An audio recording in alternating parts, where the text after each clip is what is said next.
While everyone knows Barbie, not many know the personal story of creator Ruth Handler, the daughter of Russian Jewish immigrants who fled anti-Semitism and poverty in Poland in the early 20th century.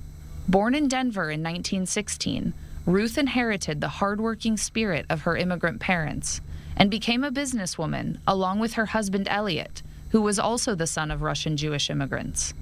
The two started a plastics company, Mattel, in the 1940s and began manufacturing toys by the 1950s. As the story goes, one day Ruth observed her daughter and her friends playing with paper dolls, dressing them up and imitating real adult conversations.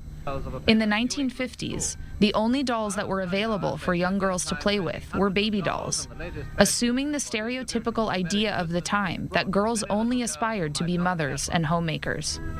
This sparked an idea in Ruth, who wanted to create a doll that would allow girls to envision their futures through the doll, allowing them to imagine whichever career or lifestyle they wanted. During a family trip to Europe in 1956, Ruth observed the Build Lily doll and drew inspiration for what would later become the Barbie doll, named after her daughter Barbara. The only problem? The doll was considered far too sexual for young girls, and critics told Ruth that mothers would never buy such a doll for their daughters.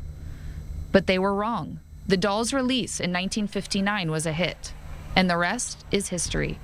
Although not religious or even overtly Jewish, Jewish values guided Ruth and her husband in life and in business. Having parents who fled anti-Semitism in Europe, they also experienced it firsthand themselves.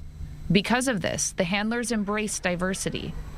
As early as the 1940s, the Mattel factory employed people from all different backgrounds: black, white, people of all religions, ethnicities, and abilities.